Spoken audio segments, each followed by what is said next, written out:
It's Spoilerin time. Oh my gosh, friends, if you haven't discovered this show yet, it's the best. This is where we take all the hard work from our other show, Cordkillers, about figuring out blackouts and streaming services, and we watch stuff and just get to talk about it. This week, we are going to talk about What We Do in the Shadows, Season 3, Episode 8. We are going to talk about the finale of Star Trek Lower Decks, Season 2, Episode 10. And we are not going to talk about the other thing we're going to talk about because of a personal failing. Brian, I'm Tom Merritt. He's wearing brush. I assume what you mean is we're going to talk about the 2-hour made-for-TV movie that was the premiere featuring Jimmy Smits on Miami Vice. Yes. That's what we're going to talk about next week on Spoiler Time. We will talk about that thing that I totally forgot to watch for this week's Spoiler Time. So sorry. Tom, I just sorry, want Brian. you to know how kind I am to you. Oh my And God, now I want you know to what it's like to be one remember of Brian's daughters. To be kind to me when I forget. I have always tried to treat you with kindness, Brian. Please forgive me. It's fine. It's fine. It's fine. Yes, that is my fault. I just totally spaced. So all of you who enjoyed Miami Vice season 1, episode 1 with guest star Jimmy Smits, make sure to come back next time. Yeah, all 3 minutes of his appearance in there. Whoa, so good. Really? Is that all it is? Dude, I have thoughts. I have issues. I have things I want to say, but I'm going to put a make sure to come back next week, folks. Got a pop a cork in it. We'll see you in the future.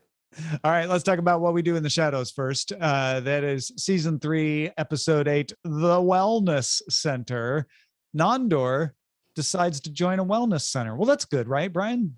Sure, because Nandor, of all of the characters, seems like this one that would get into the groove of like a, let's just say it, a cult. He joins a wellness cult. He gets into CrossFit and they play pretend like they're humans and they're not humans, and they rip out their fangs every day, knowing that they'll regrow every next day. But boy, oh boy, does the leader of the cult, that's definitely a cult, promise them that the Great Awakening will come. And the Great Awakening is when she opens up the door and everybody runs into the sunlight and dissolves. It's the flimsiest plot. I love it. And the most hilarious of the episode. It's one of the best episodes of the season. I'm glad you think so too, because it's like the premise is that Nandor is upset about his Ascension Day? Is that what they call it? He's having a middle-age crisis. It's celebrating the day that he ascended to the throne back when he was, centuries ago. And usually he loves it. But like you say, now he's having a middle vampire crisis where he's just realizing that he's celebrated this so many times and yet nothing has changed. They try to cheer him up by getting him to go collect a debt from a vampire that hasn't paid up, and that's where he discovers the wellness center. And even then, they say, actually, I just don't want to be bothered with this. It's a pain in the butt. This chore will feel like an honor to him. It's not actually going to cheer them up. They really are just rationalizing the fact that they don't want to go do the collection. And that's where that's, I guess, the only part of this that is, technically believable, is that Nandor is in a depressed state.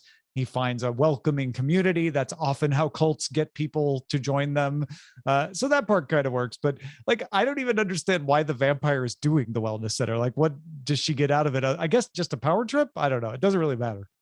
I mean, one might ask, what do CrossFit people get out of CrossFit? Whatever that is. Sure. That's what she's getting. You do get healthier doing CrossFit. Right. You may not get as healthy in the ways you think or whatever, but you are actually doing exercise that makes you stronger and improves your cardiovascular. I'm not sure they're doing anything here that is helpful for a vampire, are they? No, but and that wasn't even my question. My question is, what does the leader get? Like, she's not bilking them for money. She's not. I kept waiting for them to reveal that she was an energy vampire, and that wasn't it. This is the part where I'm going to double down and say the vampire leader of this fake cult is getting exactly what humans get out of running CrossFit organizations. Like whatever that is. And I don't Maybe have that's words why for this it. maybe that's why this episode works so well, is they stripped out, like, if you join CrossFit, you do get a cardiovascular workout, right? There are other aspects of why people do it, which is what Brian's alluding to, and why it stays popular when there are plenty of other ways to get cardiovascularly fit. When you are a cult leader, theoretically, oh, they're a cult leader to get free sex or to bilk their members out of riches. But honestly, they strip all that away, and there's still like just the power dynamic, right? There's still Yep. that community sense, that I am leading something important sense. And that's Yep. why when they start to realize that, when Nandor leaves and they start to realize that something's up, she very quickly is like, it's time to walk in the sunlight, everybody upstairs, go. So the most significant moment to me during this episode was when they had that opportunity to just strip away everything. And Guillermo says, okay, look, you and I both see what this is. You are on your path. I'm on my path. Could you just make me a vampire? It really is a thing I care about. And I think that, and here's the thing I didn't expect to mean as much as I'm saying it now. I think Nandor really meant it when he says, it is a curse I would never bestow upon somebody I cared about. Mm-hmm. Mm-hmm. I thought that was awesome. And that is the true part, right? The wellness center stuff is him trying to paper over that feeling, which is real. Right. Yeah. I Bryce? thought that the Oh, most okay. significant part of this episode, and then we'll go to Bryce, is the proof of humanity that Nandor puts forth when he kind of accurately quote the lyrics to a Bare Naked Ladies song. Okay. I got a lot of joy out of all of that. And from the shaking of Bryce's head, I could tell that he did not get around to seeing this episode. We'll talk about it at some other time. But it's been 5 days since we talked to you about this, Bryce. It's great. It's great. I'm looking forward to. I was very busy with some other projects this week. I really want to get back to it, especially because I've been enjoying in this season, and this sounds like a really funny episode. Well, So I'm looking It's a forward really to good it. episode. If for no other reason, then we get to see Nandor, the human being, dressing closer to Nandor, the actor portraying Nandor. Oh, that's true. Yeah. Like we see a differently trimmed beard. We see him dressed in You different see clothes. a lot more Kayvon Novak. Yes. He says, reading Yes. off of IMDb, not remembering it. No, it was great. I liked it quite a bit. Nice. All right. That is it for What We Do in the Shadows, Season 3, Episode 8. Let's talk about Star Trek Lower Decks. First Contact, Season 2, Episode 10, the series, or the season finale, series as they call it overseas. Brian, I don't want to say I teared up, but I kind of felt like this was the best Star Trek episode I'd ever seen.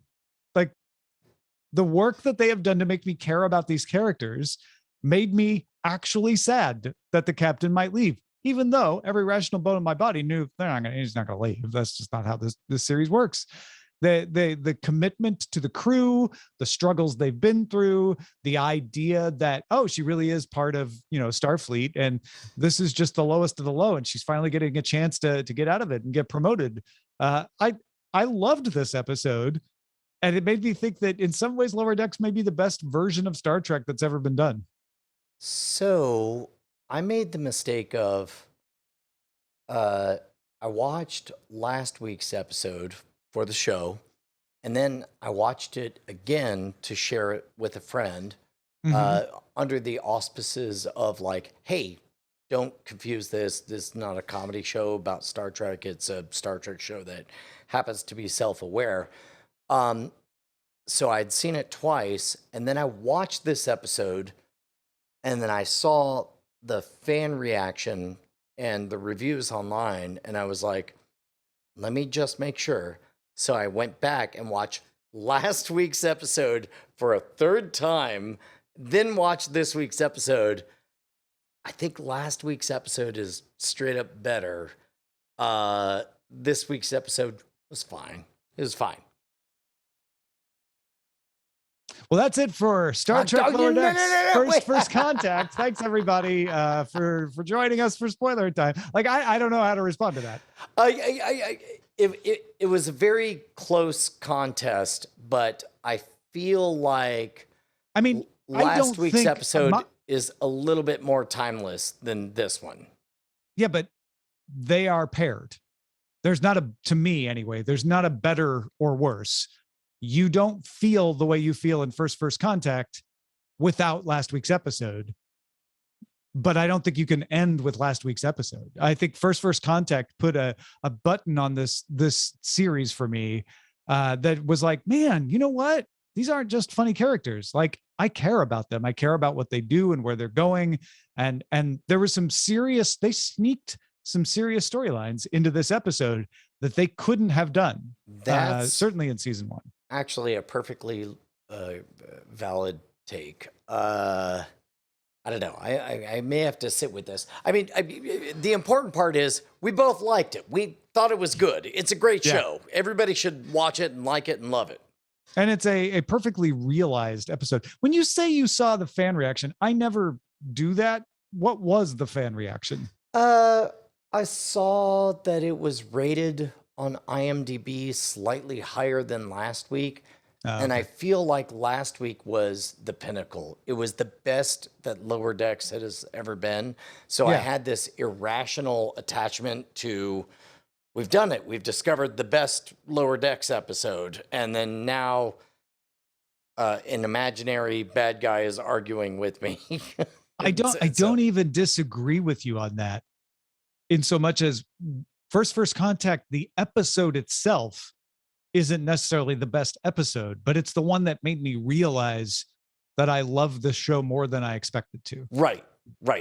And by the way, we're looking at the IMDb reviews. I mean, the difference is 9.1 versus 9.2. It's a difference, Bryce. It's a difference. Sorry, just like better than 99% of literally Numbers every matter. media. It's a metric. But yeah, that is the key to this, is that I finished this going, I started watching Star Trek Lower Decks because I thought it would be funny. I've liked this person's work in other things. I like Star Trek. Like, it'll be an amusing way to pass the time. And I finished this season, let's say, not even this episode. I finished this season really loving the show way more than I ever expected I would. It's not just a good show. It's a great show. It's not just a good Star Trek show. It's a great show. Tom, we stumbled onto that most beautiful and rarest of gems, a truly great show, and we stumbled upon it for all of the most wonderful wrong reasons. It's great. It's great. It's a great show. It will be the way I introduce future people to Star Trek. That is Star Trek Lower Decks, Season 2, Episode 10. All right. Once again, Miami Vice, Season 1, Episode 1. Brian has thoughts. I'm sure I will too when I finally watch it. So come back next week when we'll talk about that. We will talk about What We Do in the Shadows 309. And I promise you this time that we are going to watch Squid Game. So come back next week for Episode 1 discussion of Squid Game. Whether you've watched it, want to rewatch it, that's all on Spoilerin Time. Get these episodes early by joining our Patreon, patreon.com/Cordkillers. We'll spoil you then.